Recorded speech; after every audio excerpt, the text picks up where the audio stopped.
You see, you're looking out there for an answer, and I'm looking at you as the answer.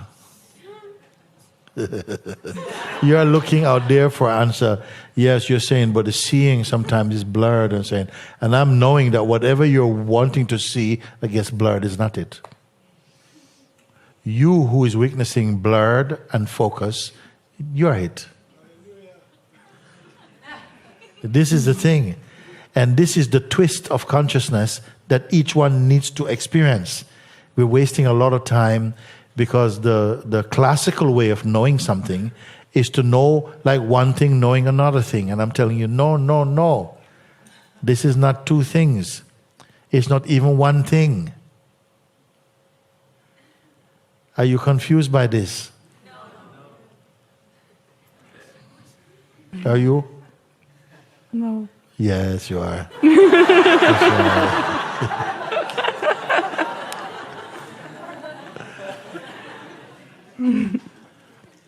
are. Now I can say drop everything, because it's appropriate time. Say drop all these ideas, drop.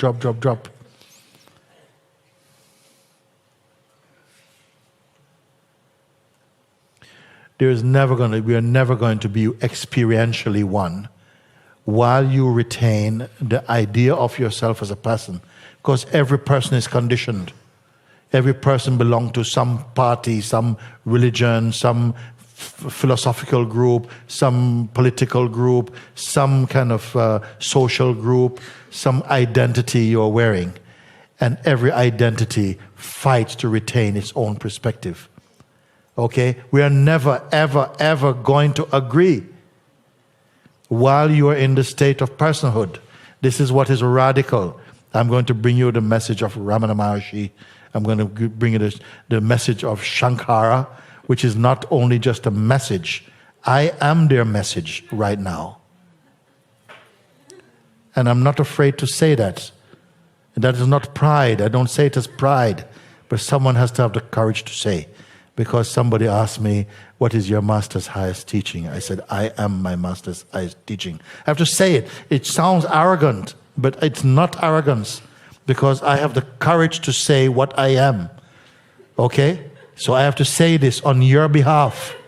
Because you are afraid to say it, And it's not, okay, because you say it, you are it. It's not that. It has to be experienced.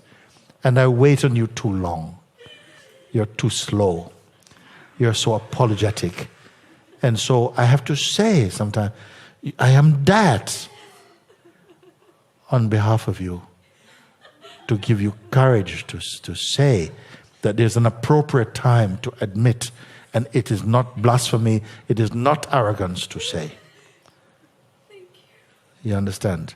We are not going to reach this as one human family while we keep on believing and you're loyal to your group, because it will teach you you're a Muslim, you're a Christian, you're a Hindu. We can never meet.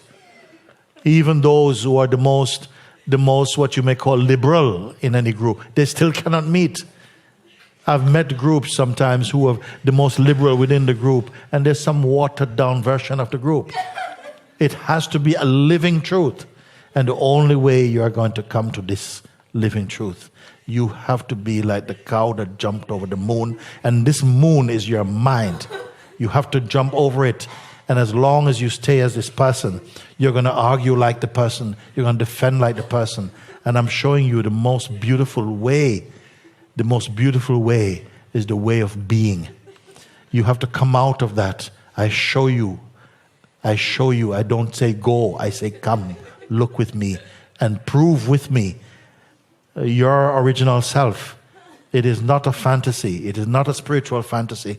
It's not escapism. It is the most real. Everything else in this planet will vanish except what I'm speaking with you, the truth of it. And I'm only trying to tell you, you have to be cured of this mistake you're making in holding on to this identity that you're merely flesh and blood. You're that too, but you're not that mostly. It's time to grow up. Don't just grow old. Grow up. And look with the eyes I'm looking at. When I see you, I see the self. When you speak, you're not speaking as a self. You're speaking as something that is born of time, that in a few seasons will not be here. So take courage and listen with your heart when I tell you. Follow my pointings, because what I say now with such conviction, you yourself will be able to speak with the authority of your own experience. I'm not asking you to believe. Believe, trust, this is okay, but it must be proven. And I'm telling you, I'm here to prove it to you. And prove it as you. And you hold back stingily when you say you want to realize the most important thing in the world, but you offer so little of yourself. You must have the courage to stand up and to say, I'm here for this, Mooji, all the way. I'm here. I'm here. Thank you. Thank you. Thank you, like that. You see? Because the whole world is looking at you and saying, if they can be here, listen to him face to face, and they're hanging back like frightened children or something. And I'm saying, look, follow and see, because I'm not throwing magic powder in your face. I'm speaking with you in very simple language. And still, I don't get the response that I think, you should be so happy that in this age, you stand a chance of really being free of all this bullshit. So, okay, so we can sit down now again and we get on. Yeah. Thank you. It is a marvelous thing, because in our age, this teaching is still alive. It is not ever going to grow old. And generations after we are gone from this place physically, beings yet unborn will come and learn through this, what I'm speaking today. Some of the greatest disciples of Jesus Christ was not necessarily the 12 disciples who walked with him. Maybe his greatest disciple is yet unborn. You don't have to be physically there, but you must have a heart that has power of trust and love, and follow the words.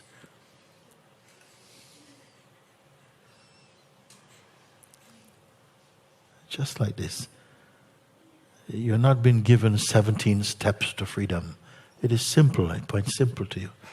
That if you keep arguing on the base of your person, you'll make small steps.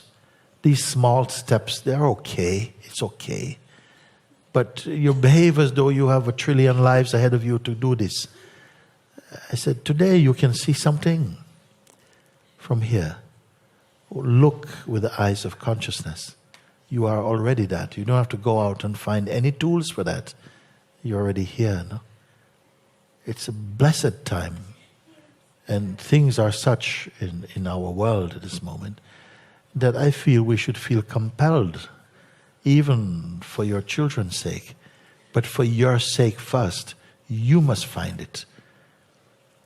I looked in the aeroplane, sometimes we're flying, and they're showing you the procedure if you have an emergency, what they say to do. They say if there's losing pressure, they bring these things, these masks down. What did they say? They say, put yours on first, and then put them on your children. Put them on first, because if you miss your chance to put yours on, they are gone. Put yours on first. Save your life first. It is not selfish. If you see beings drowning in the ocean of samsara, and you feel compassion, you want to save them, and you're running out, it's come to me, and you can't swim. So you must find the truth. And it is presenting itself also for you. It's a simple pointing. Many have come and spoken these things, different things. But it is seen so brightly now that it is offered to us as a gift to human beings to look in this simple way, to look with universal eyes. Who can look with universal eyes? You don't have to get rid of your conditioning, but you can go beyond them. And I say go beyond, not beyond that way, but beyond this way. Come back into the very core, from where seeing and the functioning of perception itself is perceived. And all of you know this. Stand in this place, be one there. Don't create, don't pick up any new thoughts. Stand and confirm that you are here and you are the seeing of this place. You see, how beautiful, how grateful we should be as human beings that the teachings which has been conceived for so many years as being, super high and difficult and will take lifetimes is presented to you as baby food. Yes. Because we are not, as time has gone on, we are not beings who have, long attention spans anymore. Then the Lord of the universe has presented a simple way. Look like this. And it is the most beautiful way also. Because when you have awakened to the truth, you see, you're not just awake as a Christian or a Muslim, as a Hindu. You're awake as being. And that is universal. This is what I'm trying to tell you. And there are beings in other countries watching now in different groups. They are probably even more present with this than you. Because they know it. They hunger and they thirst for it. So this is why I put it to you this way, because I cannot rub your shoulders with delusions. But to look, because you have the power in you. Don't let anyone tell you you don't have the power to discover the highest. Smaller things you may not have the power to do, because it maybe not belong to you. But to everyone they are the self. At some point it will ignite your interest to search for this, you see. You have come. I don't know where many of you come from, but I know from all over the world is in this room. You see, because it is a universal voice that calls you.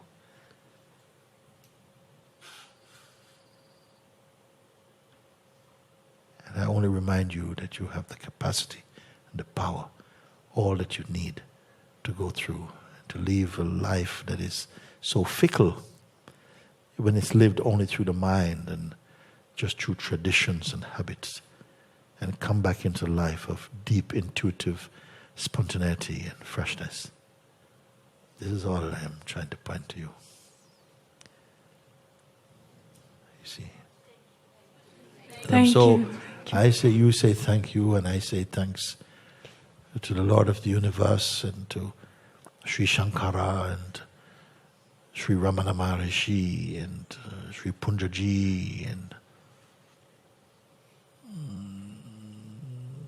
Sri Nisargadatta Maharaj, Sri Yogi Ramasarat Kumar, Sri Ananda Mahima, all these beings who came, and beings who came in our time also, to remind you.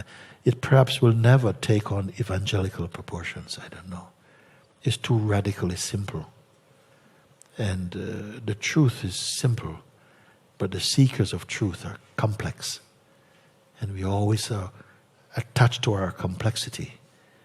We are tripping over ourselves all the time because we are not still enough to see that we don't have to do so much, but keep quiet and look with the guidance that has been given to you and find the truth that your heart longs for so much.